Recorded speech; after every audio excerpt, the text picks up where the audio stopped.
back to Belle. As you can see, I got like a ton of work done. And I knew I was having treatment coming up, and I knew I wouldn't feel like doing crap for a few days. So I really put my nose through the grindstone.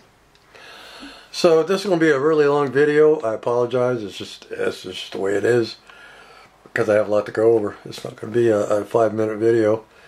So if you can't afford more than 5 minutes of your time, then you might want to just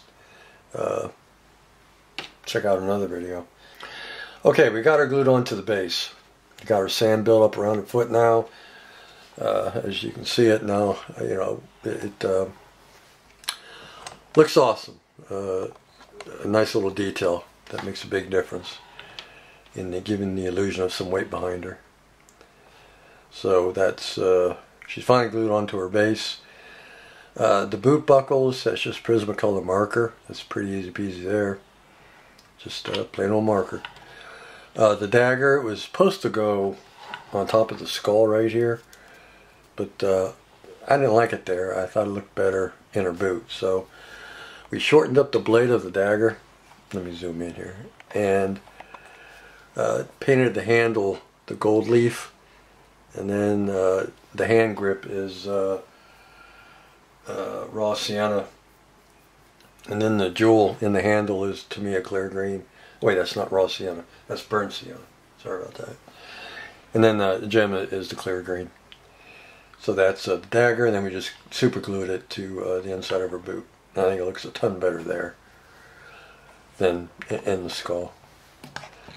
As you can see, the pants now, they are laced up, all done. Got it all finished up. It went by pretty quick. I was surprised how quick the lacing went. And it's just a little bit of white glue held on the very end, down by the boots. The pinheads are keeping the tension on the string. I was surprised how well they kept the tension. So that's the lacing. Turned out pretty good. The front panel there is the drawstrings is just silver seed beads to finish off the front panel, which I like, kind of spiffy there. They look pretty good. I didn't like it with nothing at all. It didn't look right. Just two pieces of string hanging down. So it's like I got to put something on that. So the silver seed beads looked pretty good and pretty easy to put on. We just tied a knot at the end of the string. Well, first we put the beads on, then tied a knot at the end of the string. Put some super tacky glue over the knot, and then just let the beads drop down on the knot, and then let it dry, and then we just trimmed them off, and that's the pull strings. Looks pretty good. The tattoo, she has a tattoo there of a skull and a dragon, and then she has a tattoo over here on her hip of a skull and crossbones. Those I got off of the internet. I just downloaded the images, put them in Paint Shop Pro, shrink them on down to her scale, and printed them back out on clear decal paper. Applied them to her skin, and then sealed them with matte clear acrylic, and that's her tattoos. Pretty cool. I really like them tattoos. They look cool there. And the lacing doesn't distract from the tattoo. You can still clearly see the tattoo through the lacing, so that kind of works out pretty cool. Her belt is just, what's her belt? Her belt is Delta Ceramcoat Charcoal, and then the buckle is the Prismacolor marker, same one I used on her boot buckles, is on her belt buckle. That came out pretty good. Her gemstones are back in the belt. The belt's been sealed with the satin. I might go back and put some future on the belt, the satin. Not shiny enough for me. I want the belt a little more shiny than the clothing. The pants have been weathered. We took that Prussian blue, added a little bit of white, off-white, mixed it all up and did some dry brushing with a flat wide brush. Where's my brush? I'll show you the brush I used. This one right here. And we just, I don't feel like knocking my crap over. We just stuck it in our paint, wipe most of the paint off on a paper towel, but you can use a paper towel, napkin, old rag you don't care about. Use whatever you want to wipe off the paint. And then just slightly went over areas. In this case, it's the top of the leg, the knee, you know, everywhere you would have wear. Butt cheeks, because she's got some plump ones going on back here. And back here behind the knee, just anywhere where you would get your wear. That's where we did our dry brushing at. And it just gives the pants a little bit of dimension. Pants are not so flat looking, you know, gives them a little bit of depth and a little bit of wear. Looks pretty good. So that's the pants and the weathering and the lacing and the belt. All pretty cool. And then next step is the top. The hair coloring is, I didn't want to go with a single hair color. I went with 3 hair colors for Belle. I went with burnt sienna, burnt umber, and rust red. These are the 3 colors I used on her hair. This makes up her hair coloring. And I think, oop, that's not rust red. Where's rust red? This is rust red. There we go. Now we got the right colors. So I put all these colors in a tin and just kind of bounced around between the colors. No rhyme, no reason, no order. Just slapped them all on there. Just slapped them all on there and kept playing with it till I was happy with the coloring, and that's the color of her hair. And then when I was done with the color, it was all dry. I sealed it with Future, which is why it's so shiny, and went over it with black ink to richen it up even more and to bring out some of the hair detail. Now I have to go back and tone it down a bit with some matte clear acrylic. But yeah, that's her hair color. I think it looks pretty good. I like all the different colors. And then the bling in her hair, that's just my Prismacolor marker. And Delta Ceramcoat turquoise in the back there, and then in the front we did the same thing. Turquoise and the marker, the Prismacolor. There we go. Messed that up. The Prismacolor marker and Delta Ceramcoat turquoise. And then we had some clear Tamiya red on the one bling, and then the other bling we used Tamiya clear yellow on the other bling. So that's the bling in the hair. Pretty cool. Her choker is soft black. Her necklace is the gold leaf. And then we added our crystals to both. We used our GS Hypo to install the crystals because I didn't want the crystals to go anywhere. And that's what this stuff is for anyway. It's for jewelry making, to glue gemstones in settings. So this works really good. And we glued the crystals in there, so now she got a bit of bling going on up there, which is pretty cool. Headband is Folk Art Black Cherry. And then we put a pattern on there, just I didn't like it plain. So I put a pattern on there in an off-white. So I might go back and maybe add a little bit of black ink over that to darken it up a little bit, the pattern, because it's too clean. So I might do that. I haven't decided yet. But that's the headband. That's the bling. That's the hair. Her face. Let's talk about her face. The eyes. The eyes. I wanted to kind of do the same thing they did on Johnny Depp. You know, they gave him some real heavy eyeliner, and I wanted to do the same with Belle. So I painted the whole eye black. Everything was black, and once it was dry, I went back with an off-white to put the eyeball in. But I figured it'd be much easier doing it that way, since I wanted such a heavy eyeliner on her. And so we did the black and let it dry, and then we went over the eyeball with an off-white.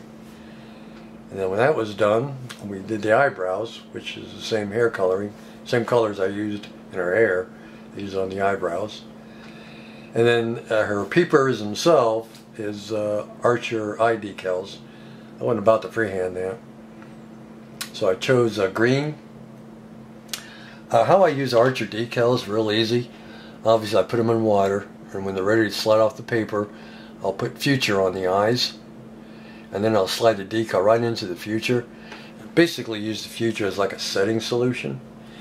And then when I have them positioned where I want them, then I'll put Solvaset over that, and that Solvaset will dissolve the decals and get them to lay down, conform to the eyeball, and then that's it. Then I'll Future it or I'll Mod Podge gloss over the eyes, and I have one layer of Future on the eyes. I need to do a couple more, get them good and glossy, but that's how we do the eyes, and she has green eyes. And then the lips are a pink pearl. I didn't want to go with a dark color. I didn't want her looking goth, or I really didn't want her looking like a hooker. So I went with a soft, it's a pearl. It's called Pink Rouge.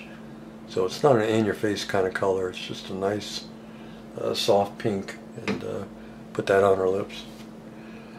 And then her hands, I did the same thing as far as the fingernails. It's the same pink.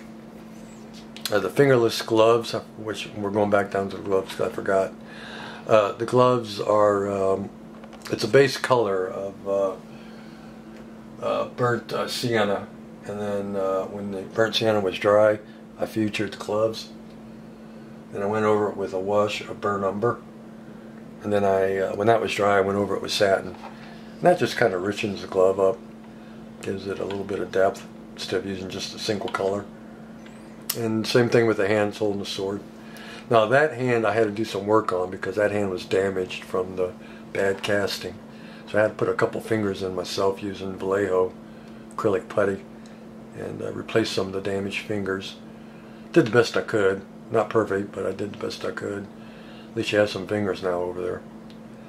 So that's same thing with that hand. And then the hand guard is gold leaf. We got the blade in finally. I filed down the end of the blade to where I had a nice flat smooth surface, because there's no way in hell can you drill a hole into a area that's rounded or not completely flat, because your bit is just going to walk all over the place. So by sanding it down flat, I had a nice flat smooth surface, and I could drill right into the blade, because this blade is pretty thin. In fact, I used the same drill bit I used on the pins here for her pants.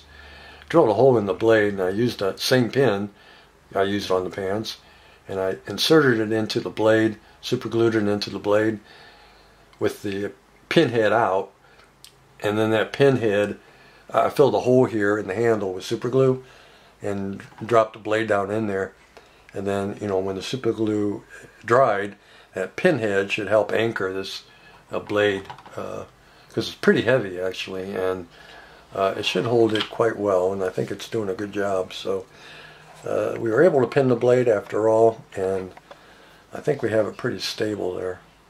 So that's the blade. And then I'll go back and touch up where I had to use some filler, and what you see there is red primer around the blade. I'll go back and fill it in with the gold leaf paint, and then the blade should look pretty good. What I'm working on now is her belt. The belt's been a real pain in the ass, to be honest with you. This belt, it's so misshapen. I finally got it into shape. This is what her short sword and her, what the hell's it called? The, geez, now I can't think of the name of for the sword, for the holder, the, just completely vaked out of my head. But anyway, you know what I mean. This holds the sword. Scabbard. So we got that painted. That's two different browns. Again, very up to tone, so it's not so flat looking. We took, what did we take? We took raw sienna. That was our base color. Painted it raw sienna. Sealed it with a gloss acrylic, the Krylon, and then I went over it with soft black as a wash. And that's what you see now. And then we'll hit it with dull coat, or maybe a gloss, maybe put a shine on it. And then the ends here we'll do in gold leaf, make that all spiffy and shiny. But yeah, this belt's been a royal pain in the ass because it's two-piece and it's so small that, I mean, I can super glue it and it'll hold it, but as soon as I try messing with it, embedding it into shape, get it to go how I need it to go, it breaks again, right where I glued it. So what I did is I glued it, and then I took my Amazing Sculpt and put it on the back side to give this some strength. Because the issue is that it's just not a big enough gluing area for the glue to really hold it securely. So I'm hoping by putting the acrylic putty on the, or the epoxy putty on the back of it, it'll give the belt some strength, and it'll hold everything and look, you know, as it should. So yeah, the belt's been a real hassle, but I almost got it, so I'll just keep working with it and eventually we'll get it. And then I got my pin finally in her, which I have to glue, but yeah, so you know, the upper half will be pinned for strength. But once I get this belt done and get all the white metal on there, she'll be just about finished. Go back and do some touching up, like the hair and stuff, and blade, touch that up. And I think Belle will be finished. So our next update on this should be a final. And yeah, I think she's looking pretty spiffy. I really like it. She's going to look great beside Black Dog. So everybody have a good holiday. It's holiday weekend coming up, July 4th. Y'all have a good one. I'll be working either on my car or helping my brother build a ramp for my mom. She's having a hard time with her knees and needs a ramp to get into the house. So I'll be doing one of them too. Or maybe both, who knows. Alright guys, take care. Have a good 4th. We'll see you.